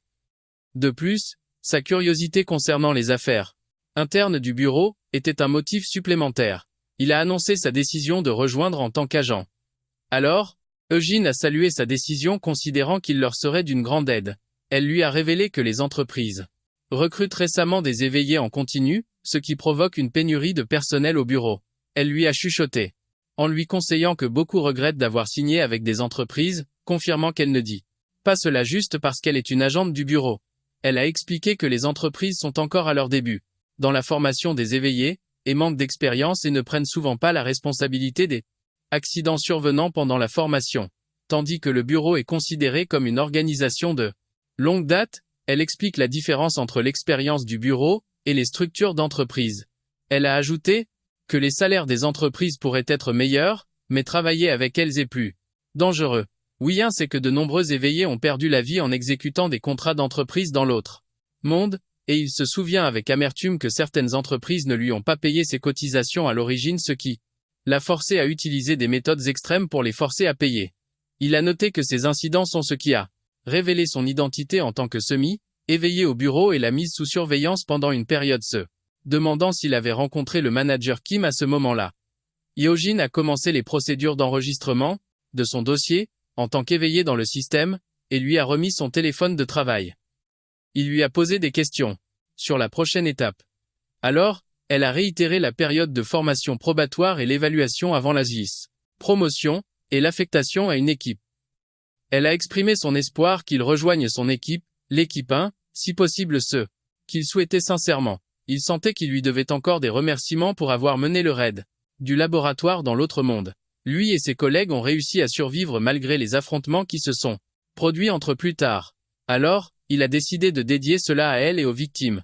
Alors qu'ils échangeaient une conversation amicale sur l'attente de travailler ensemble, les abonnés du flux ont remarqué quelque chose d'étrange et se sont demandé comment les PNJ pouvaient parler aussi naturellement. Les commentateurs ont souligné que les PNJ ne communiquent généralement pas de cette manière correcte et élaborée.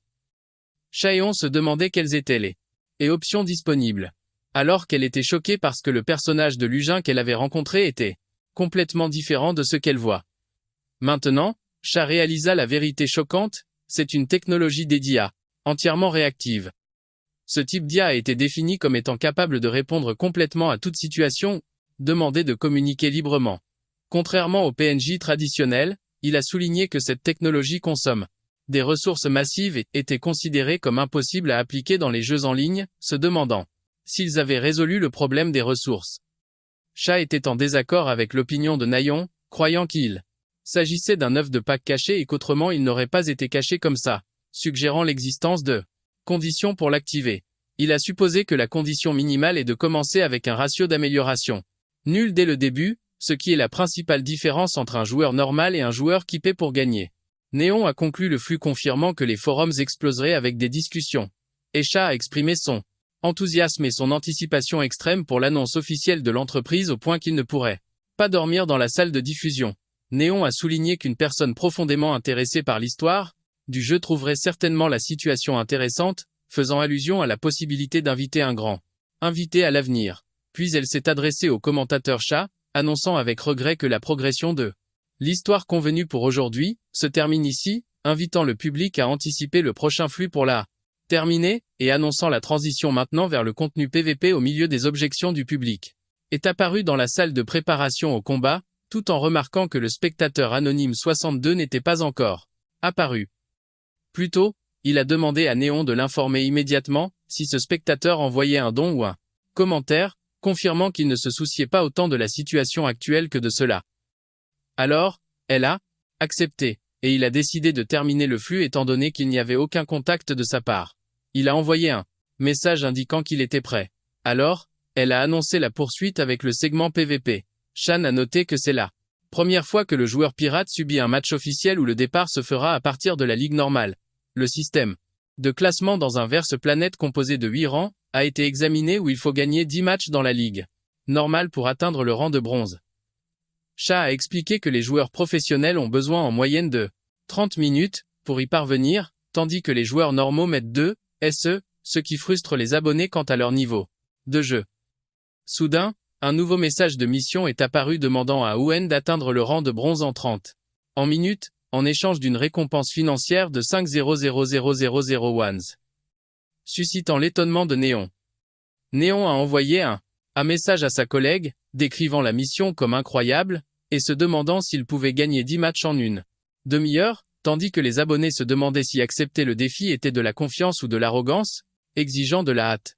L'excitation a augmenté dans le studio, et elle a invité tout le monde à regarder jusqu'à la fin, tandis que le narrateur a souligné qu'il ne savait pas encore ce qui les attendait. Le système de jumelage a réussi à trouver un match solo normal dans le quartier résidentiel de la zone 6 et le premier tour commencera dans les 10 secondes. Chat a exprimé sa surprise lorsqu'il l'a vu utiliser une arme qu'il n'avait jamais vue auparavant et il a analysé la situation, se demandant s'il s'agissait d'une construction à courte portée, notant la possibilité d'un contrôle total s'il maintenait la distance. Le premier tour a commencé, et Cha s'est demandé si l'adversaire avait sous-estimé Oyun, tandis que l'adversaire a commencé à activer la compétence d'explosion de glace. Des traits de choc et de terreur sont apparus sur le visage de l'adversaire, et le premier tour s'est terminé rapidement. Avec un gagnant, le tour suivant a commencé immédiatement. Mais l'adversaire s'est rendu dès qu'il l'a vu, le décrivant comme un autre contre Smurf. Alors, il a gagné le match. Dans le deuxième match a utilisé son étrange arme, tandis que l'adversaire a crié de choc lorsqu'il a constaté qu'il avait bloqué sa lance d'ombre. Le visage de chez l'adversaire est apparu criant de douleur. Et le deuxième match s'est terminé avec sa victoire sur le joueur Melon Bread avec un score de 2-0. Le troisième match a été lancé contre un joueur portant un uniforme de taekwondo et s'est terminé rapidement avec la mort de l'adversaire, le cochon d'un mangeur de foin, et sa victoire 2-0. La série de victoires s'est poursuivie alors que le record a montré sa victoire dans les 4, 5, 6 et 7 matchs avec de légères différences de temps et des résultats écrasantes. Cha a été choqué parce qu'il a fallu très peu de temps à Ouyin car il a remporté 10 victoires consécutives en seulement 20 minutes et a été promu au rang de bronze. Nayan a exprimé sa fascination extrême, tandis que les abonnés ont ressenti la vaste différence de niveau, décrivant la performance comme folle et battant les records professionnels. A souligné que le temps record est incroyable, mais la chose la plus importante et la plus impressionnante est le record du match lui-même. Cha a expliqué que la performance fluctue généralement si le match est défavorable ou dangereux, notant la difficulté de faire face à une construction de feu spécifiquement. Maison a fait face à n'importe quelle construction avec une performance parfaite et sans aucune fluctuation tout au long des matchs. Un nouveau don de 500 000 secondes est arrivé de Pomme de Pain. Alors, Nayan l'a remercié, tandis que Cha a montré sa curiosité et son anxiété de voir sa performance dans les prochains matchs classés. Néon se demandait quelle était la raison de la difficulté du sniping et du streaming. Pour Chad, a expliqué que tenter de se synchroniser avec le timing d'un joueur spécifique pour entrer dans le même match pourrait être une affaire très difficile étant donné la nature du streaming en direct. Bien que la probabilité de succès ne soit pas élevée, il espérait que l'affaire n'était qu'une inquiétude inutile. Les spectateurs décrivent cette conversation comme un présage de malheur pour ce qui s'en vient. Le système a réussi à trouver un match classé solo dans le cimetière de la zone 11. Et dès l'entrée, quelqu'un a crié en annonçant qu'il avait trouvé sa cible. Le joueur, avec des cheveux orange et des lunettes, est apparu décrivant au lien comme le bâtard fronté qu'il a finalement rencontré, déclarant que le moment de réhabiliter le pirate est venu, suscitant le choc des abonnés qui se demandaient avec étonnement comment le sniping s'est produit dans le premier match classé, tandis que d'autres ont souligné que c'est un comportement habituel de ces joueurs, même s'ils n'appartiennent pas à l'entreprise. Cha a indiqué qu'il ne serait pas entraîné dans ces provocations, car il avait été auparavant conseillé d'ignorer complètement de telles situations. Et tandis que Nayon regarda nerveusement, son adversaire a commencé le premier tour avec un cri retentissant et une explosion d'énergie massive. L'adversaire s'est précipité de toutes ses forces vers lui pour mettre fin au combat avec un seul coup de grâce. L'adversaire a volé dans les airs en criant des malédictions, tandis que les commentaires se moquaient de son incapacité à porter un coup malgré ses promesses précédentes, se demandant sarcastiquement à qui on apprend une leçon maintenant après que leur attente de regarder un match fort est échouée. Wen a dirigé son attaque d'épée balayante, faisant recalculer les abonnés qui faisaient confiance à l'adversaire, et il a exprimé son regret d'avoir perdu son temps à regarder cette performance décevante. Le premier tour s'est terminé avec sa victoire 1-0 sur le joueur inconnu qu'il a traité de monstre tout en saignant. Le système a annoncé le début du deuxième tour immédiatement dans les 10 secondes dans la même arène de cimetière. L'adversaire a ressenti de l'embarras et du désespoir de perdre à nouveau. Alors, il a décidé de recourir à cette astuce en dernier recours pour éviter la perte. Le deuxième tour a commencé au milieu d'une atmosphère chargée où a remarqué quelque chose d'étrange chez son adversaire qui était entouré d'une aura d'énergie. Il sentit que l'atmosphère entourant la bataille avait changé de manière notable. Il évalua remarquant que l'aura de l'adversaire était devenue plus tranchante et plus lourde qu'avant, et analysa ses mouvements qui devinrent très efficaces et lui rappelaient le style d'Avel. L'adversaire rit follement en annonçant que Willan l'avait enfin compris, affirmant qu'il avait été indulgent avec lui au premier tour exprès. Il se souvint alors que c'était ce que signifiait pour l'adversaire être un hacker ou un provocateur, retrouvant sa mémoire de la situation et invoqua dans son esprit le conseil de Néon, qui lui demanda de les écraser complètement et d'écraser leur ego. L'adversaire remarqua que l'atmosphère changeait soudainement autour de lui, mais se rassura car il possédait un avantage écrasant, qui ne demandait aucune crainte. L'adversaire cria avec colère, en lui demandant de ne pas faire semblant d'être cool alors que ce dernier parait son attaque froidement. Il lança une violente contre-attaque, faisant hurler de douleur l'adversaire et le traitant de bâtard. Des cris de douleur sévères de l'adversaire alors, qu'il recevait des coups. L'adversaire maudit sa malchance en tombant au sol. Tout le monde se demandait avec étonnement ce qui se passait tandis que Néon confirmait la véracité de ce qu'il voyait. La commentatrice Cha remarqua qu'il évitait de porter le coup de grâce exprès, malgré de nombreuses occasions et elle confirma que le dieu de la mécanique exécutait ses conseils à la lettre. Elle admit nerveusement qu'elle lui avait demandé de l'écraser mais elle ne s'attendait pas à ce résultat brutal. Ce qui fit que les followers la surnommèrent la femme effrayante qui a créé un monstre et s'interrogèrent avec crainte sur le prochain conseil qu'elle pourrait offrir. L'adversaire vaincu était assis par terre, se demandant avec terreur l'identité de cette personne devant lui, tandis qu'il se tenait au-dessus de lui froidement, pointant son épée vers lui.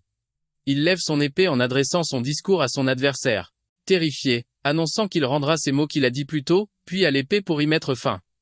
Le jeu annonce la fin du 2 tour avec une victoire écrasante pour Bikoa avec un score de 2-0 sur le joueur inconnu pour être couronné vainqueur final du match.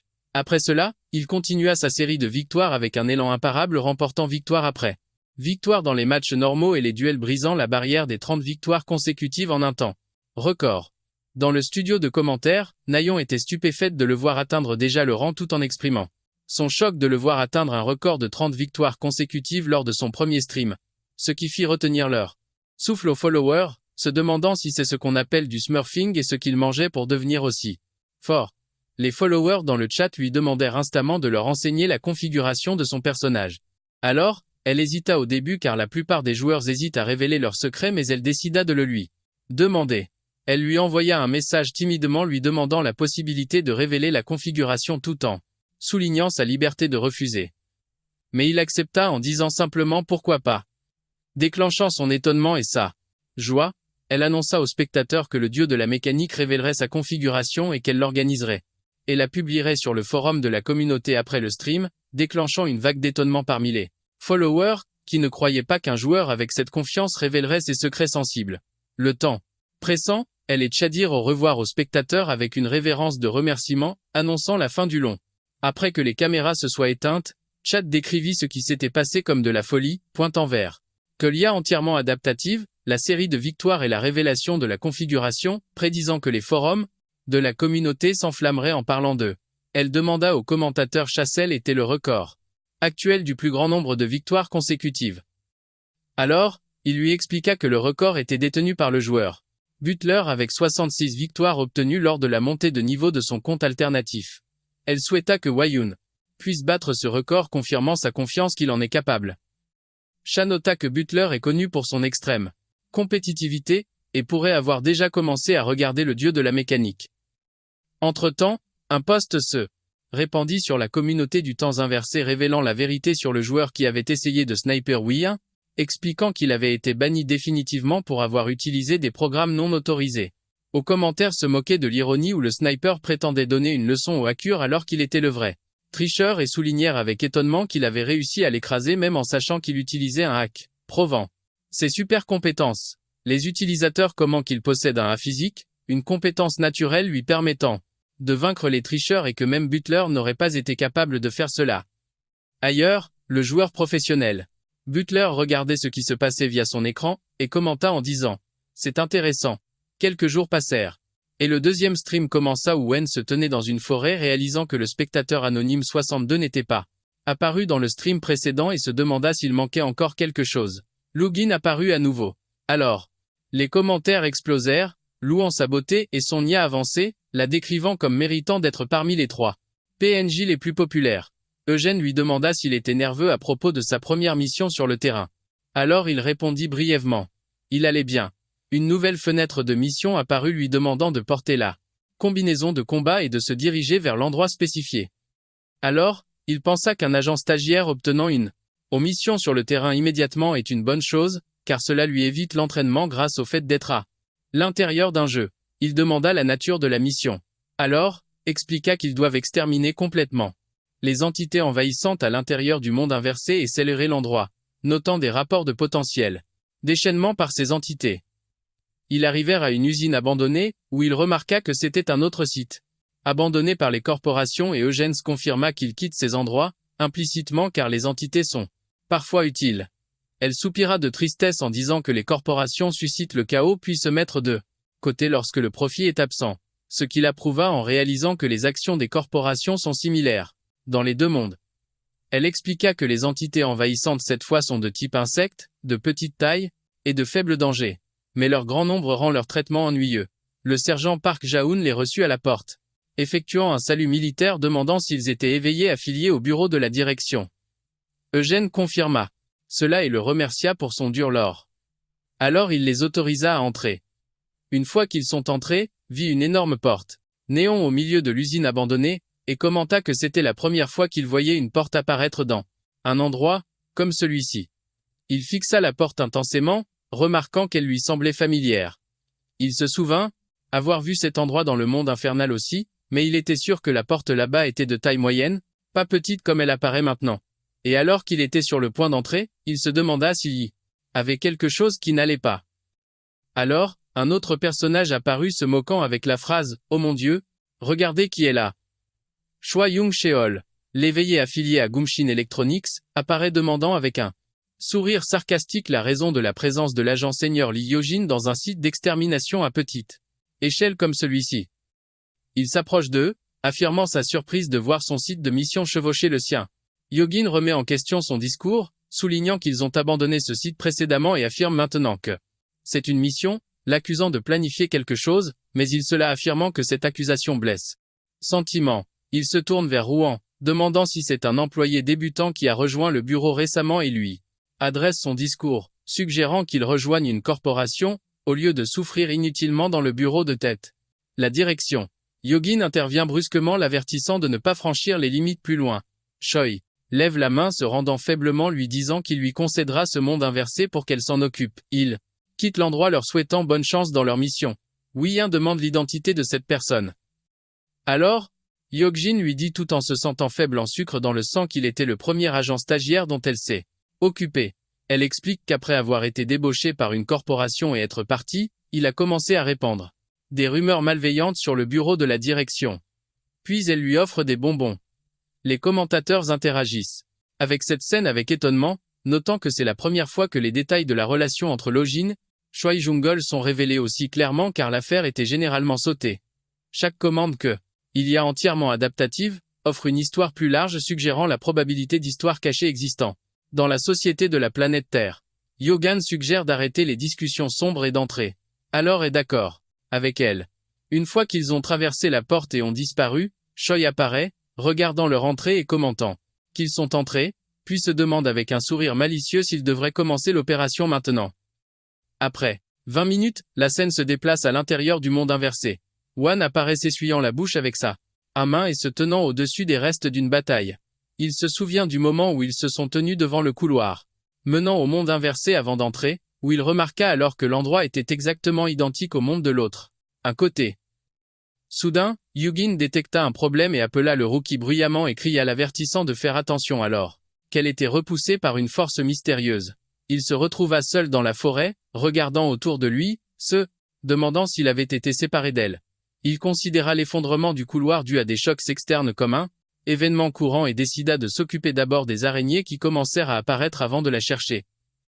Il dégaina sa dague avec ses yeux brillants dans l'obscurité, se préparant à se battre.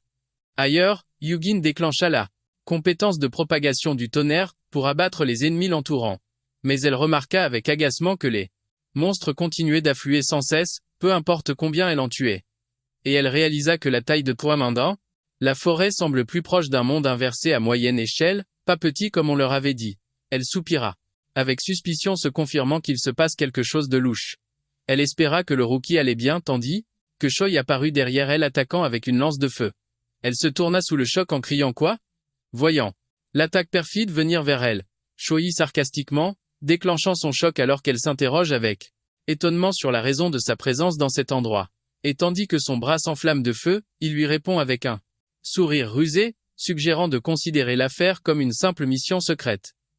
Il se précipite vers l'attaquant et lui dit qu'il ne fait que suivre les ordres, lui demandant de ne pas lui en vouloir trop. Elle décrit son discours comme un non-sens, mais réalise en même temps que sa blessure est très profonde. Elle décide qu'elle doit s'échapper de l'endroit pour le moment. Elle utilise ses capacités pour créer une barrière défensive puis provoque une explosion pour distraire l'ennemi. Scholl sur ses camarades en leur ordonnant de la poursuivre. Eugène crée une lance à partir de sa compétence d'éclair et la lance en direction des poursuivants, provoquant une explosion tonitruante lui donnant la chance de s'échapper. Choi réprimande son collègue, en le maudissant d'avoir échoué à intercepter sa trajectoire. Les soldats se réprimandent mutuellement pour avoir perdu sa trace et leur chef ordonne de ratisser la zone. Avant immédiatement. Hyojin se cache dans un terrier de 1000 pattes, se disant que sans ce terrier, elle aurait de gros ennuis, se demandant tant quelle est la nature de la conspiration que la société est en train de tisser. Pendant ce temps, des disciples regardent ou massacrer des ennemis d'un seul coup, notant qu'il en a déjà éliminé des douzaines. Il sent soudain la présence de Lugin dans les environs et réalise que quelque chose de mauvais lui est arrivé. Il entend clairement sa voix et voit des traces de combat. Il se lance à la vitesse de l'éclair en traversant la forêt.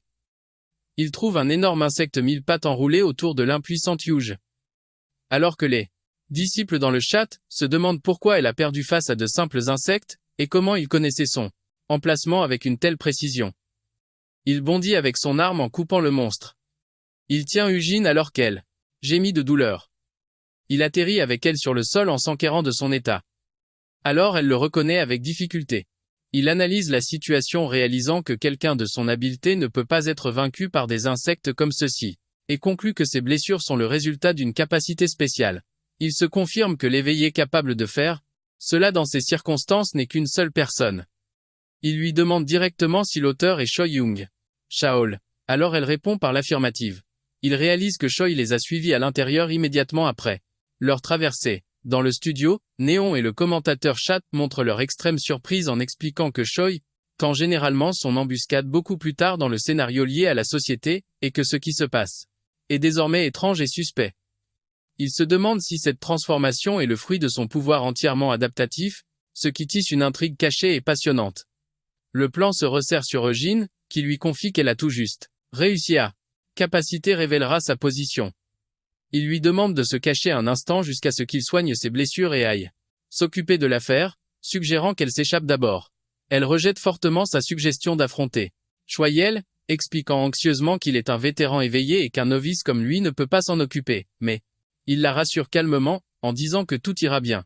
Il annonce avec confiance qu'il a un plan pour gérer la situation, alors qu'elle reste inquiète et sceptique quant à sa capacité à faire face à cette menace. Peu de temps après, des soldats ennemis apparaissent dans la forêt à la recherche de Eugene, où Choi s'interroge avec agacement sur l'endroit où elle s'est cachée. Il ordonne à ses hommes de fouiller le long de la vallée, jugeant qu'elle n'est pas allée loin à cause de sa blessure, et décide de descendre pour chercher lui-même la cible. Il aperçoit quelque chose qui bouge vite dans l'obscurité, ce qui attire son attention. Il est surpris de voir une personne apparaître soudainement devant lui, et l'attaque rapidement. Alors, cette personne crie en bégayant et en lui demandant d'attendre. Il réalise que la personne en face de lui est le bleu qui accompagne Eugene. Alors, il sourit malicieusement en disant qu'il a été sauvé par l'apparition de cette cible facile. Yen fait semblant d'être confus et effrayé, affirmant que le couloir s'est effondré soudainement, entraînant sa séparation de Lyogin et demande au chef avec une innocence feinte s'il sait ce qui s'est passé. Les disciples dans le chat commentent avec sarcasme et admiration ses incroyables talents d'acteur, prédisant une fin tragique pour Choi qui s'est laissé prendre au piège. Choi exploite son apparente naïveté et lui demande d'un ton condescendant s'il ne sait vraiment pas ce qui se passe, puis s'approche de lui lentement, en affirmant qu'il va lui expliquer ce qui s'est passé. Il lui dit d'un ton voilé, menaçant qu'il pourra bientôt rencontrer Hyojin, après avoir fait une petite sieste faisant allusion à son intention de le tuer. Et alors qu'il s'approche pour porter son coup perfide, Wei qui attendait ce moment précis pour exécuter son plan, se prépare et dirige une contre-attaque contre lui lorsque Choi s'approche de lui. D'accord, c'est là. Fin de l'histoire. Merci d'avoir regardé. À la prochaine.